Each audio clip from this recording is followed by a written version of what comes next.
I did a world building video last June that was saying that as a writer, if you're running out of creative personality traits for your characters, you need only walk outside your front door.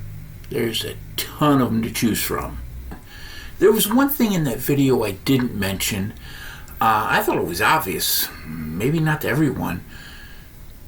Take advantage of the diversity you see and experience. Duh, that sounds easy, doesn't it? But the tendency for many people is to surround themselves with people who already think and live exactly as they do.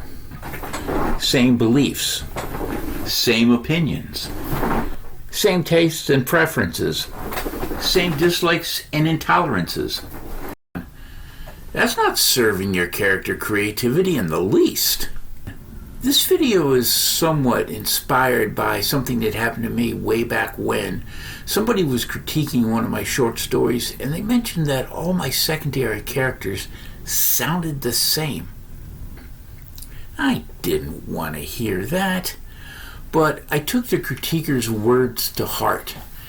And around that same time, I created the idea that just walk outside the front door and you get all kinds of personalities. Now, I get the comfort through familiarity concept. I think a lot of people see diversity as a negative. And I think in their minds, it's more of a form of divisiveness. I mean, let's face it, people will disagree with each other all the time. And they can still be friends. They can still be civil to each other. But we've seen in our society that the divisiveness mentality has catapulted to absurd levels. People's Exhibit A, Your Honor, my country's election season. During this last presidential election, I had a relative posted on Facebook, if you do not vote for the candidate that I have chosen, and if you vote for the candidate that I don't like, unfriend me now. Oh, and by the way, that was one of the more docile events I saw during that time. I'm thinking my relative is going to be very unhappy when they find out that not only did I vote for the candidate that they did not like, but I didn't bother to unfriend this relative as was requested, as was demanded. If that relative wants to distance themselves from me as far as possible, that relative is going to have to do the unfriending themselves.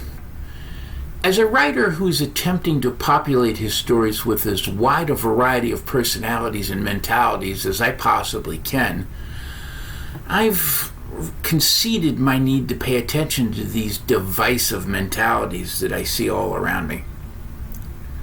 Doesn't mean I have to be friends with those people. If said people insist on advertising opposing views and opinions from mine, so be it. But if they insist on elevating the divisiveness aspect to the point where they're being asshole, I'm definitely going to use those attitudes and behaviors to create my story's characters. In a somewhat perverse way, it's almost too much fun not to. If after seeing this video you unfriend me or block my channel because you don't like what I have to say or what I stand for or what I don't stand for or any other imagined slights against you, let me know who you are so I can add your personality to one of my next stories. Grazie.